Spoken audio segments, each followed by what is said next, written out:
ಇತರರಿಗೆ ನಿನ್ನ ಮೇಲೆ ಪ್ರೀತಿ ಇಲ್ಲದಿದ್ದಾಗ ನೀನು ಎಷ್ಟೇ ಹಂಬಲಿಸಿದರೂ ವ್ಯರ್ಥವೇ.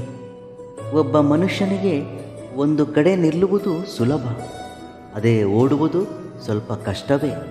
ಆದರೆ ನಮ್ಮ ಮನಸ್ಸಿಗೆ ಒಂದು ಕಡೆ ನಿಲ್ಲುವುದು ಬಹು ಕಠಿಣ, ಅದೇ ಓಡುವುದೆಂದರೆ ಅತ್ಯಂತ ಸುಲಭ. ನೀವೇ ನೋಡಿ, ನಿಮ್ಮ ಮನಸ್ಸು ಯಾವಾಗಲೂ ಓಡುತ್ತಲೇ ಇರುತ್ತದೆ. ಯಾರಾದರೆ ನಮ್ಮ ಮನಸ್ಸನ್ನು ಆಗಾಗ ನಿಲ್ಲಿಸಬಲ್ಲರೋ ಅವರಿಗಿಂತ ಶ್ರೇಷ್ಠ ವ್ಯಕ್ತಿ ಮತ್ತಾರೂ ಇಲ್ಲ. ಅದುವೇ ಯೋಗ, ಮನಸ್ಸಿನ ನಿಗ್ರಹವೇ ಯೋಗ. ನಿನ್ನ ಒಂದು ಸೋಮಾರಿತನವೇ ನಿನ್ನ ನಿಜವಾದ ಶತ್ರುವು, ಅದೇ ನಿನ್ನ ಬೆಳವಣಿಗೆಗೆ ಮೊದಲ ಅಡ್ಡಿಯಾಗಿರುವುದು. ನೆನಪಿಟ್ಟುಕೊಳ್ಳಿ, ನಿನ್ನ ಬಡತನಕ್ಕೆ ಮೂಲ ಕಾರಣ ಸೋಮಾರಿತನವೇ. ಅದನ್ನು ಒದ್ದೋಡಿಸು, ಎದ್ದು ಕಾರ್ಯೋನ್ಮುಖನಾಗು, ಖಂಡಿತವಾಗಿಯೂ ಯಶಸ್ವಿಯಾಗು. ನಿನಗೆ ಕೆಲಸ ಮಾಡುವ ಆಸಕ್ತಿ ಇದ್ದರೆ ಮಾಡುವುದಕ್ಕೆ ಬಹಳಷ್ಟು ಕೆಲಸಗಳಿವೆ, ಅವಕಾಶಗಳಿವೆ. ಕೆಲಸಗಳಲ್ಲಿ ಕನಿಷ್ಠ ಮತ್ತು ಶ್ರೇಷ್ಠತೆ ಇಲ್ಲ. ನೀತಿ ಮತ್ತು ನಿಜಾಯಿತಿಯಿಂದ ಮಾಡುವ ಎಲ್ಲ ಕೆಲಸಗಳು ಗೌರವಕ್ಕೆ ಅರ್ಹರಾಗಿರುವವು. ಮೊದಲು ನಿನ್ನ ಮನಸ್ಸಲ್ಲಿ ಆ ಕೀಳರಿಮೆಯನ್ನು ತೆಗೆದುಹಾಕು.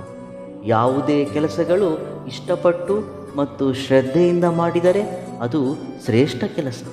ಇಷ್ಟ ಇಲ್ಲದೆ ಅಶ್ರದ್ಧೆಯಿಂದ ಮಾಡಿದರೆ ಅದು ಕನಿಷ್ಠ ಕೆಲಸ. ಇಂದು ನೀನು ಶ್ರದ್ಧೆಯಿಂದ ಮಾಡುವ ಕೆಲಸ ಮುಂದೊಂದು ದಿನ ನಿನ್ನನ್ನು ಎತ್ತರಕ್ಕೆ ಕೊಂಡೊಯ್ಯುತ್ತದೆ.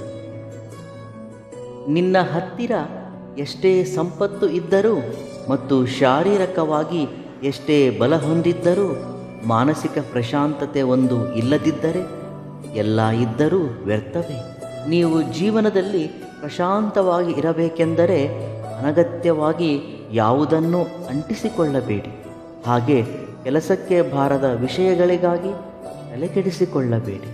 ನೀನು ಎಷ್ಟೇ ಬೈದರೂ ಮತ್ತು ಎಷ್ಟೇ ಕೋಪಗೊಂಡರೂ ಮತ್ತೆ ನಿನ್ನ ಜೊತೆಯೇ ಇರಲು ಬಯಸುತ್ತಾರೆಂದರೆ ಅವರಿಗೆ ನೀವೆಂದರೆ ಪ್ರೀತಿ ಅಷ್ಟೇ ಅಲ್ಲ.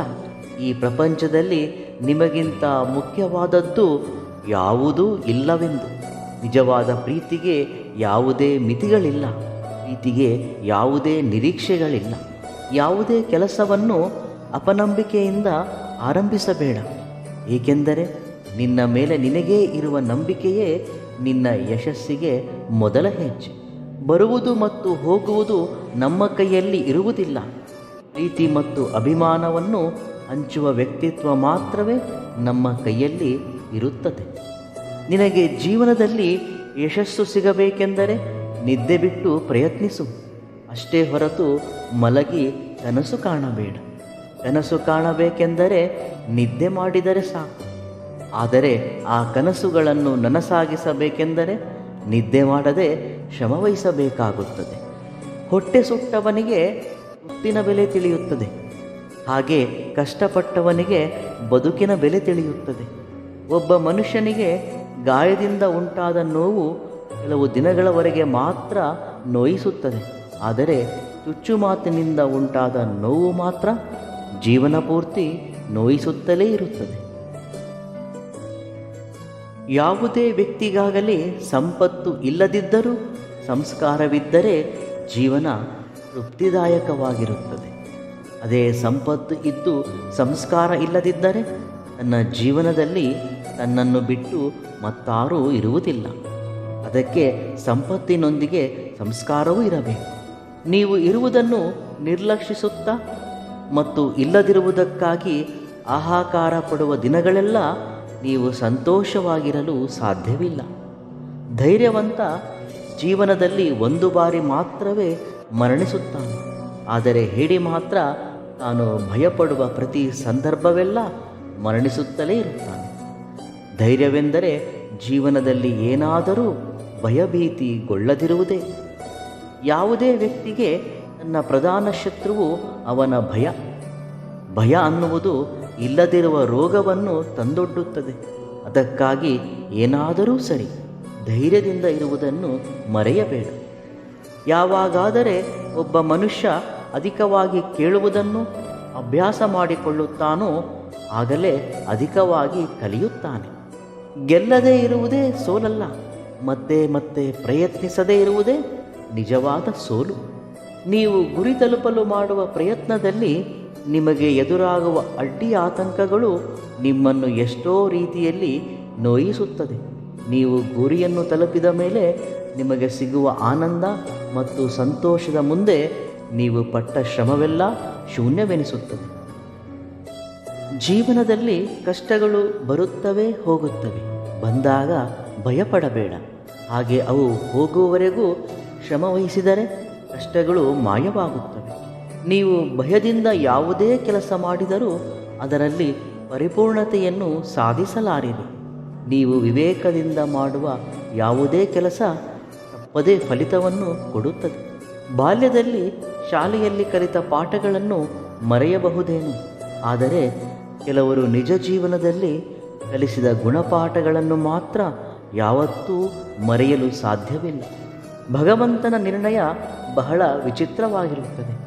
ಇಂದು ಯಾರನ್ನಾದರೆ ನಾವು ಕೀಳಾಗಿ ನೋಡುತ್ತೇವೆಯೋ, ಮುಂದೆ ಒಂದು ದಿನ ನಾವು ಅವರ ಮುಂದೆ ಕೈಮುಗಿದು ನಿಲ್ಲುವ ಹಾಗೆ ಮಾಡಬಲ್ಲನು. ಎಲ್ಲರನ್ನೂ ಗೌರವಿಸು. ನೀವು ಒಂದು ಕೆಲಸವನ್ನು ಆರಂಭಿಸಿದರೆ ಮಧ್ಯದಲ್ಲಿ ಬಿಟ್ಟು ಹೋಗಬೇಡಿ. ಫಲಿತದ ಬಗ್ಗೆ ಯೋಚಿಸದೆ ಕೆಲಸವನ್ನು ಪೂರ್ತಿಗೊಳಿಸುವಲ್ಲಿ ನಿರತರಾಗಿ. ಅದೃಷ್ಟ ಬೇಕೆಂದರೆ ಕಾಯಿರಿ, ಅವಕಾಶಗಳು ಬೇಕೆಂದರೆ ಸೃಷ್ಟಿಸಿಕೊಳ್ಳಿ. ಅದೃಷ್ಟ ಅನ್ನುವುದು ಎಲ್ಲರ ಜೀವನದಲ್ಲಿ ಇರುವುದಿಲ್ಲ, ಆದರೆ ಅವಕಾಶಗಳು ಮಾತ್ರ ಪ್ರತಿಯೊಬ್ಬರ ಜೀವನವನ್ನು ಅದೃಷ್ಟವನ್ನಾಗಿ ಬದಲಾಯಿಸುತ್ತದೆ. ನಿಮ್ಮ ಮನಸ್ಸು ನಿಮ್ಮ ಹಿಡಿತದಲ್ಲಿ ಇದ್ದರೆ ನೀವು ಕಾಡಲ್ಲಿದ್ದರೂ ನಾಡಲ್ಲಿದ್ದರೂ ಆನಂದವಾಗಿಯೇ ಇರುತ್ತೀರಿ. ಹಣ ಅನ್ನುವುದು ಒಂದು ಮಹಾ ವೃಕ್ಷದ ಹಾಗೆ. ಅದರ ಕೆಳಗೆ ಹೋದಾಗ ನಮ್ಮ ನೆರಳೇ ನಮಗೆ ಕಾಣುವುದಿಲ್ಲ. ಇನ್ನು ನಮ್ಮ ಸುತ್ತಲೂ ಇರುವವರು ಅಸಲಿಗೆ ಕಾಣಿಸುವುದೇ ಇಲ್ಲ. ಹಣದ ವಿಷಯದಲ್ಲಿ ಪ್ರತಿಯೊಬ್ಬರೂ ಸ್ವಾರ್ಥರೇ. ಜವಾಬ್ದಾರಿ ಗೊತ್ತಿಲ್ಲದವನಿಗೆ ಕೆಲಸ ವಹಿಸುವುದು ಎಷ್ಟು ತಪ್ಪೋ, ಬಾಂಧವ್ಯದ ಬೆಲೆ ಗೊತ್ತಿಲ್ಲದವರೊಂದಿಗೆ ಬಂಧುತ್ವ ಬೆಳೆಸುವುದು ಅಷ್ಟೇ ತಪ್ಪು. ಎಷ್ಟು ಹಣ ಸಂಪಾದಿಸಿರುವೆ ಅನ್ನುವುದು ಮುಖ್ಯವಲ್ಲ, ನೀನು ಎಷ್ಟು ನೆಮ್ಮದಿಯಿಂದ ನಿದ್ದೆ ಮಾಡುವೆ ಅನ್ನುವುದೇ ಮುಖ್ಯ. ಹಣವನ್ನು ಎಷ್ಟೇ ಸಂಪಾದಿಸು ಅಥವಾ ಎಷ್ಟೇ ಕಳೆದುಕೊಳ್ಳು, ಆದರೆ ನಿಮ್ಮ ವ್ಯಕ್ತಿತ್ವವನ್ನು ಮಾತ್ರ ಯಾವತ್ತೂ ಕಳೆದುಕೊಳ್ಳಬೇಡ.